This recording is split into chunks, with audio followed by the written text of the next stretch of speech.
Good afternoon. It is Monday, July 20th, and on your screen is a live view of the Falcon 9 rocket as it awaits its 5:30 p.m. Eastern Daylight Time launch from Cape Canaveral Air Force Station in Florida.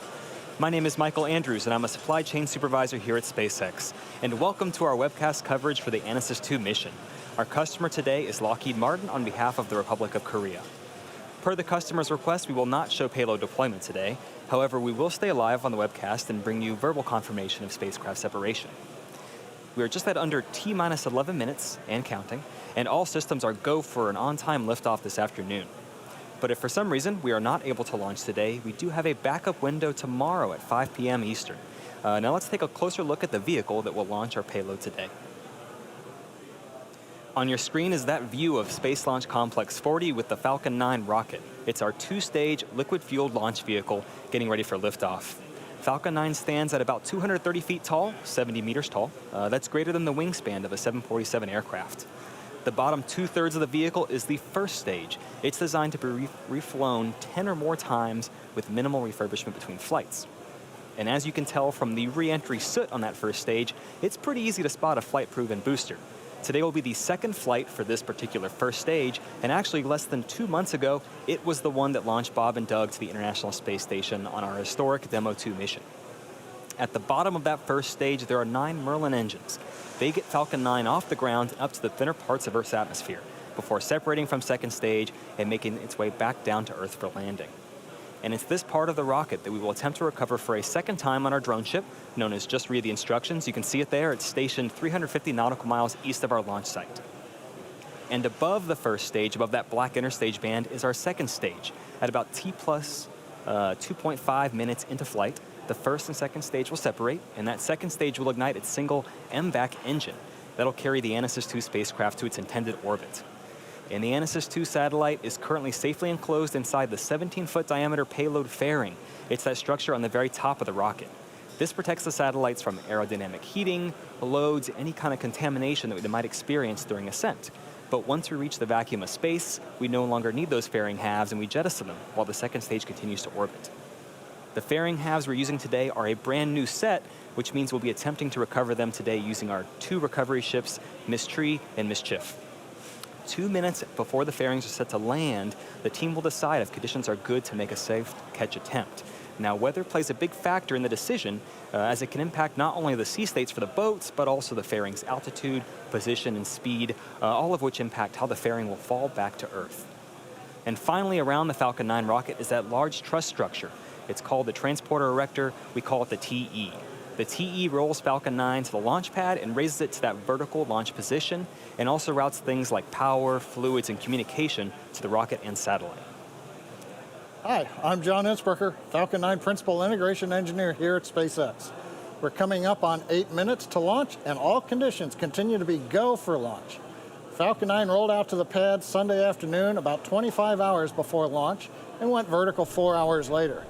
Now, more recently, the SpaceX launch director held the go, no-go poll for both prop load and launch. That was done at T-minus 38 minutes. Now, we're currently working, no issues on the Falcon 9 launch vehicle. If we do have to call a hold on today's launch, we have a nearly 4-hour window that could allow us to reload the ultra-cold liquid oxygen and make another launch attempt today. Of course, that presumes that we understand whatever caused us to hold the count and we can safely proceed with a recycle and launch. Now, if we cannot continue today, we have a backup opportunity tomorrow at 5 p.m. Eastern. Now, we've been loading propellants on Falcon 9 since T-minus 35 minutes, putting fuel into both stages and oxidizer into the first stage. Our fuel is the refined form of kerosene known as RP1. The fuel is fully loaded on the second stage, and we're going to finish loading the first stage in about another minute.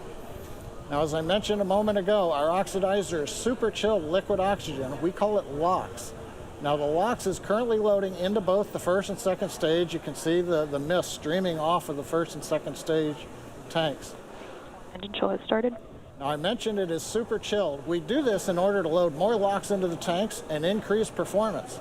Typically, launch providers use LOX right near its boiling point of about 300 degrees below 0 Fahrenheit. At SpaceX, we chill the LOX about 40 degrees colder. That makes it denser. It lets us load more into the first and second stages.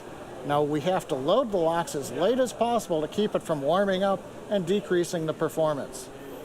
We're also finishing helium loading onto the first and second stage tanks. Now, as the Merlin engine pumps pull the RP-1 and LOX out of the tanks, we need to fill that emptying volume that we call the ullage.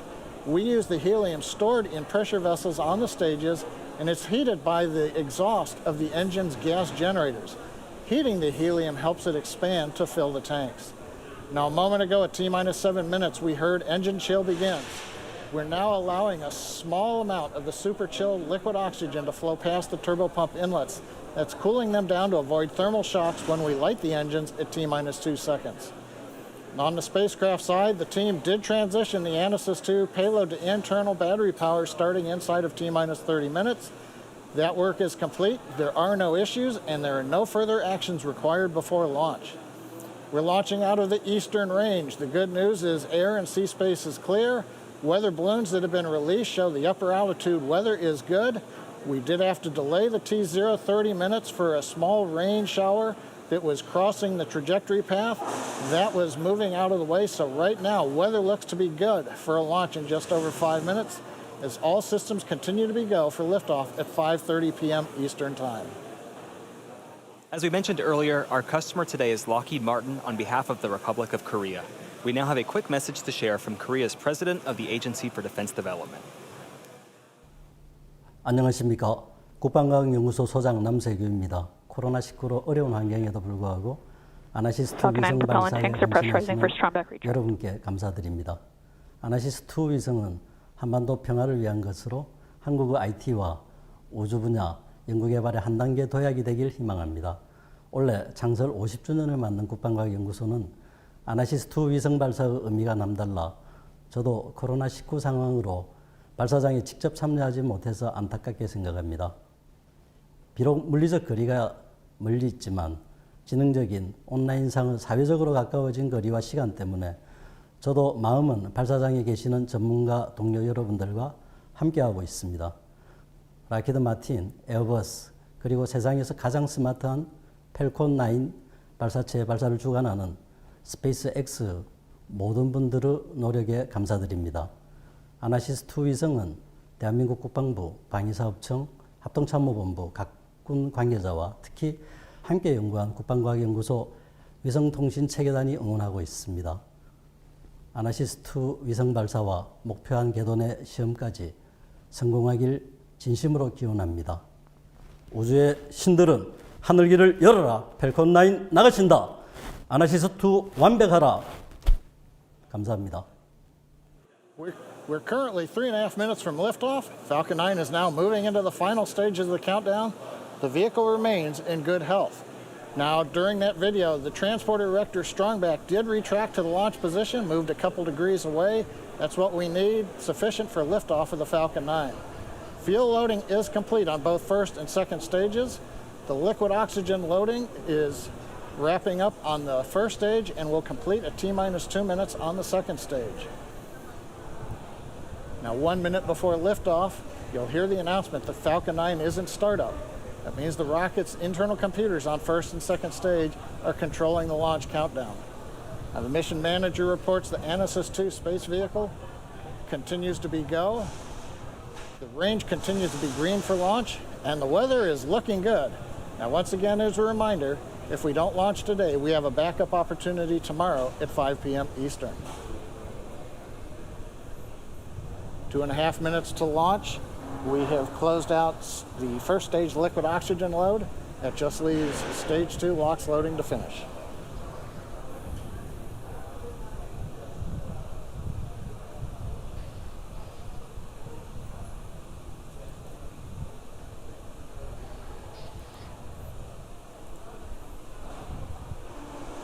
That call out tells us that the chill sequence we began at T-minus 7 minutes is now complete.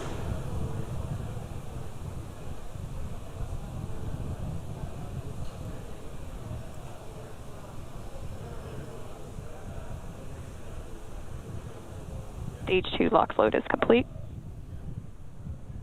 That completes propellant loading on the Falcon 9. Stage 2 LOX load, the last one to finish up inside of 2 minutes. We'll now begin venting down the plumbing lines that go up that strongback that you can see behind the Falcon 9. So if you see a plume of white gas coming out, that's normal.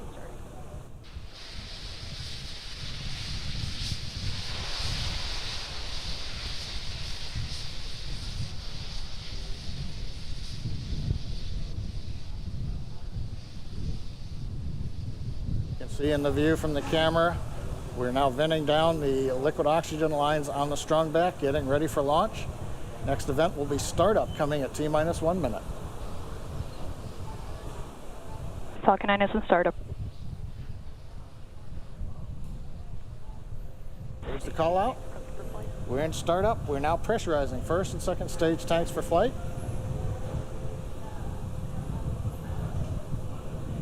LD countdown net, go for launch. There we go. The final call to SpaceX launch director is given to go for launch. We're at T-minus 35 seconds and counting. All systems are go. T-minus 30 seconds.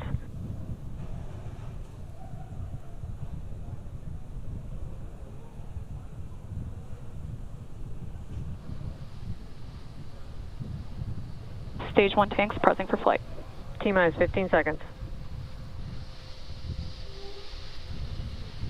10, 9, 8, 7, 6, 5, 4, 3, 2, 1, 0.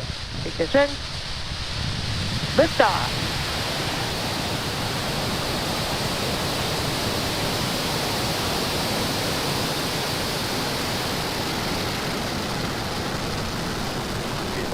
Pitching downrange. M1D propulsion is nominal.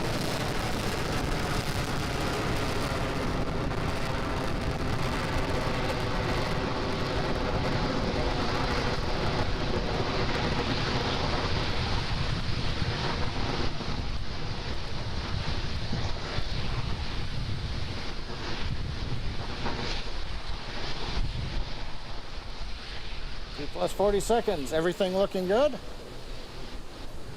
That's the call out. Says M1D engines are throttling down, getting ready to reduce vehicle acceleration in preparation for the period of maximum dynamic pressure.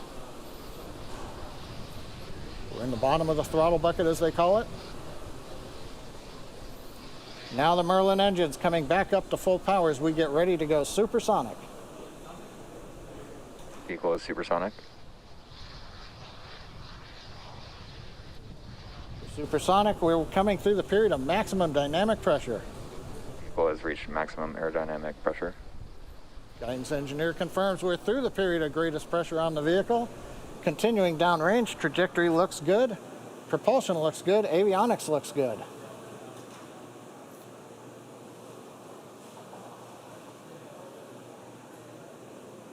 MVAC-D chill has started. That announcement from stage 2 propulsion. We are now beginning to chill in the turbo pump on the upper stage engine to get ready for its ignition, coming up in about 45 seconds.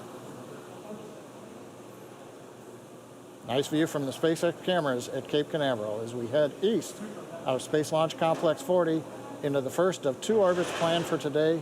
This orbit is the parking orbit, a low Earth orbit trajectory that will take us over the equator and will eventually relight the upper stage engine to transfer us into the desired geostationary transfer orbit. Now main engine cutoff, or MECO, coming up in several seconds, followed by pneumatic separation. The first stage pushes away from the second stage, and then ignition of the second stage engine.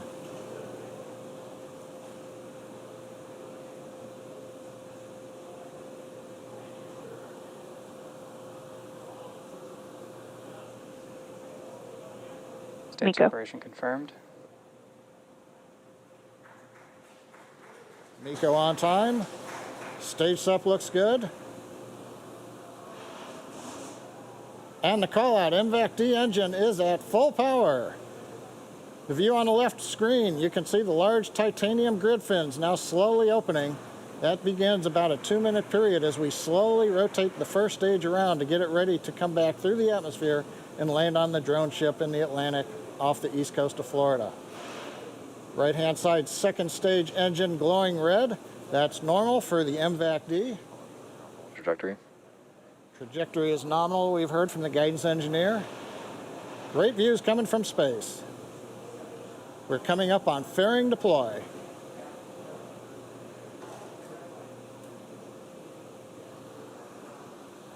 Fairing separation confirmed.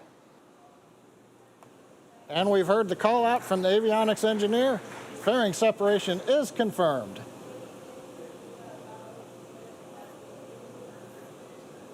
I think you can see in the background behind the MVAC-D nozzle, one half of the fairing way in the distance as it went past the camera.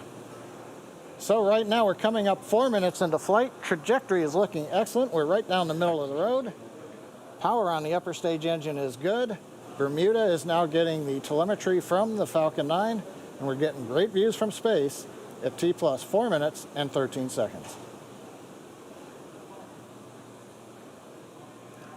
For those of you just joining us, we had a successful liftoff of our Falcon 9 rocket at 5:30 p.m. Eastern Time from Cape Canaveral. On the right-hand side of your screen, our second stage, its engine is glowing as we continue to take the ANASIS II satellite payload to its desired orbit. On the left-hand side, our first stage. We're beginning our recovery attempt on our drone ship out in the Atlantic Ocean. The next milestones coming up include that first stage's entry burn, followed by the second stage engine cutoff, known as SECO-1, the first stage landing burn, and then that hopeful landing. The entry burn will occur at about 6.5 minutes after liftoff. And what you don't see pictured here are those two fairing halves. They've been jettisoned, and it will take some time for them to get down to sea level. So we won't be covering on the webcast that recovery attempt status, but stay tuned on social media for updates.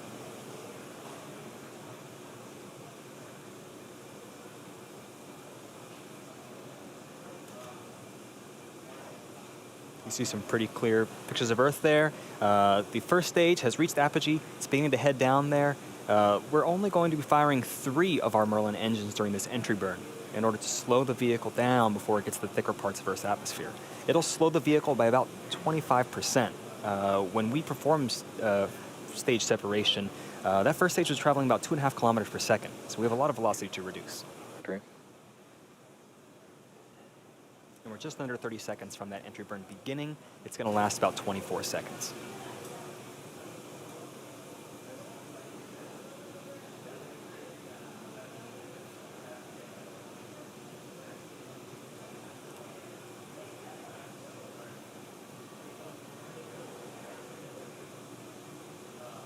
We're 10 seconds away from entry burn.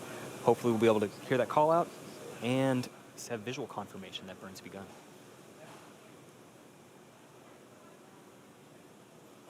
Stage 1, entry burn startup.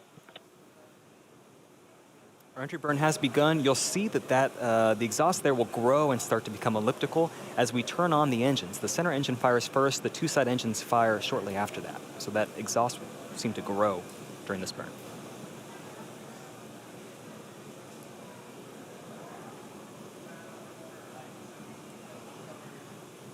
Stage 1, entry burn shutdown. All right, 1 burn down, 1 to go. That's the landing burn. It'll occur in about 1 minute from now, along with the next milestone, the second stage engine cutoff, or SECO-1. That'll be at T plus 8 minutes, 7 seconds. During SECO-1, we shut down the second stage MVAC engine on the right-hand side of the screen. Also signal first stage, Cape Canaveral, expected. In about 25 seconds after SECO-1, Falcon 9 will touch down, hopefully, on our drone ship. Just read the instructions. Currently, it's in the Atlantic, about 350 nautical miles off the coast of Florida. Start of terminal guidance.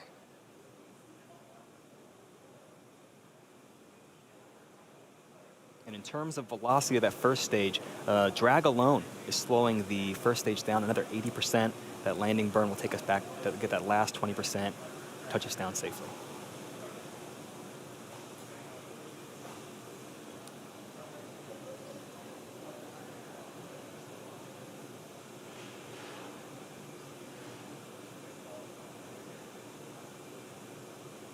Just under 10 seconds from landing burn and SECO-1.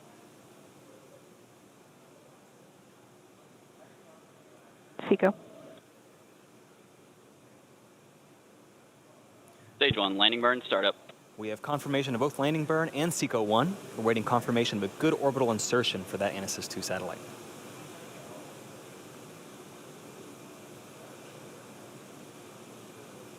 And And the landing Stage lights one. also, landing lights are deploying now. Nominal park orbit insertion. And there it is. That is our 57th successful landing of Falcon 9 on our drone ship. Just read the instructions. While we were watching that landing, we also had confirmation of nominal orbit insertion. We're all pretty excited over here at SpaceX for being able to use this first stage for a third time coming up.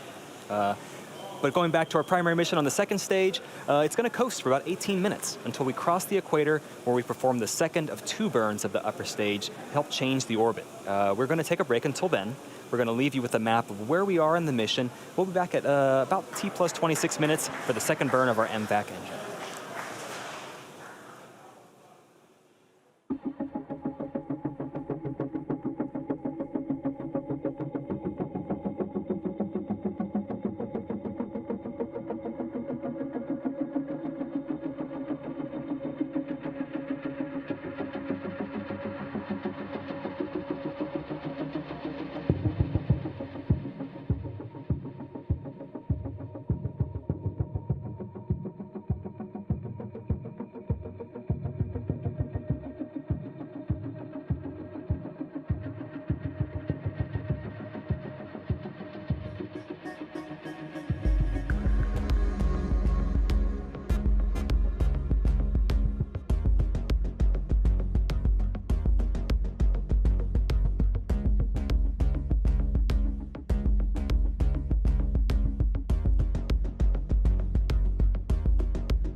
Also signal Bermuda as expected.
Acquisition of signal. Go bump.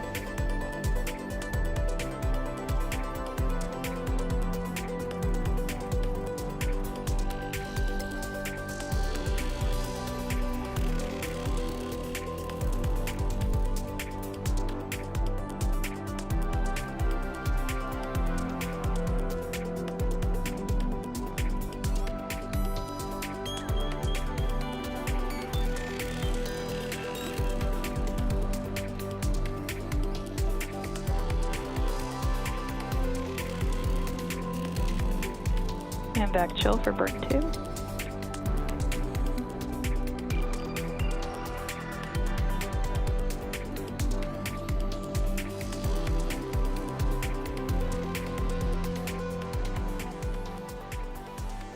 Welcome back. John Innsbrucker here at SpaceX headquarters in Hawthorne, California. It's T plus 26 minutes. In about 30 seconds, we're going to get relight of the upper stage engine called second engine start number 2, actually second stage engine start number 2, or SES2. Now this burn will be a little more than 55 seconds, and that'll carry us into the transfer orbit, and hopefully we'll be able to bring you a view of the engine burn as it gets going. From the map you can see we're just about to cross the equator. That's where you do an inclination change that's most efficient. We've got ignition on the upper stage engine. And propulsion engineer calls out that the ignition looks good. We're up at power.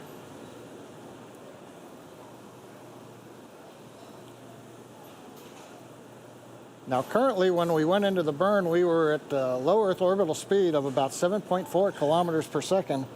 This burn, just under a minute long, is going to add another 2.5 kilometers per second to that velocity. That's what it'll take to get the satellite and the second stage into the geosynchronous transfer orbit. We're throttling down, getting ready to shut down the engine.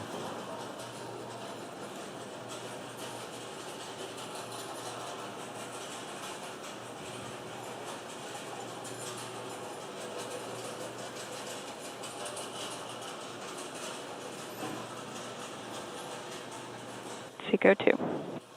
SECO 2 confirming the second stage engine cutoff number 2. Now we're going to wait and listen for guidance to tell us how the orbit looks.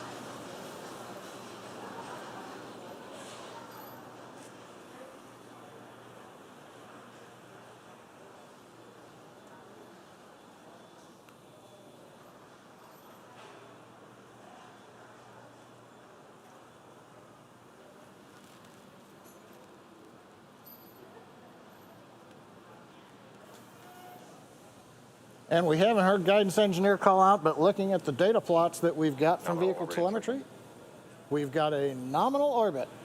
So we are into the desired geostationary transfer orbit, the Falcon 9 second stage with the ANASIS II spacecraft still attached. We're now going to go through a period of about 3.5 minutes where we prepare to separate the ANASIS II satellite. We're going to take another quick break, and we'll be back at T plus 32 minutes for satellite deploy.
Acquisition of signal, South Africa.